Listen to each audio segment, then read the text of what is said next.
श्री स्वामी समर्थ. समर्थ म्हणतात की तरुणपणी आपण सर्व ठिकाणी फिरायला जातो. समर्थ म्हणतात की तरुणपणी आपण सर्व ठिकाणी फिरायला जातो.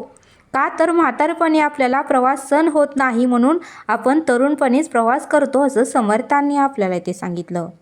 समर्थ म्हणतात की तरुणपणी हेअरस्टाईल चांगली दिसते, म्हणून आपण तरुणपणीत हेअरस्टाईल करतो. का तर म्हातारपणी हेअरस्टाईल चांगली दिसत नाही, म्हणून आपण तरुणपणीच हेअरस्टाईल करतो, असं समर्थांनी आपल्याला ते सांगितलं. समर्थ म्हणतात की तरुणपणी मेकअप छान दिसतो, म्हणून आपण तरुणपणीच मेकअप करतो. का तर म्हातारपणी मेकअप हा चांगला दिसत नाही, म्हणून आपण तरुणपणीच मेकअप करतो, असं समर्थांनी आपल्याला ते सांगितलं.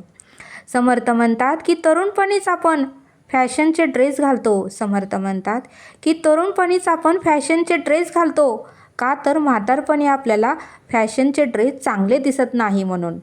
का तर म्हातारपणी आपल्याला फॅशनचे ड्रेस चांगले दिसत नाही, म्हणून तरुणपणीच आपण फॅशनचे ड्रेस घालतो, असं समर्थांनी आपल्याला ते सांगितलं. मग समर्थ म्हणतात की परमार्थच तेवढाच का तरुणपणी चांगला वाटत नाही.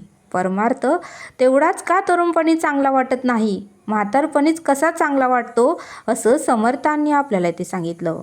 म्हणून समर्थ म्हणतात की परमार्थाची सुरुवातसुद्धा आपल्याला तरुणपणापासूनच करता आली पाहिजे, कारण आपलं आयुष्य किती आहे हे आपल्याला माहिती नसतं. म्हणून समर्थ म्हणतात की जोपर्यंत आहेस तरुण, घे परमार्थ करून, एक दिवशी जाशील मरून, परत यावं लागेल 84 धरून.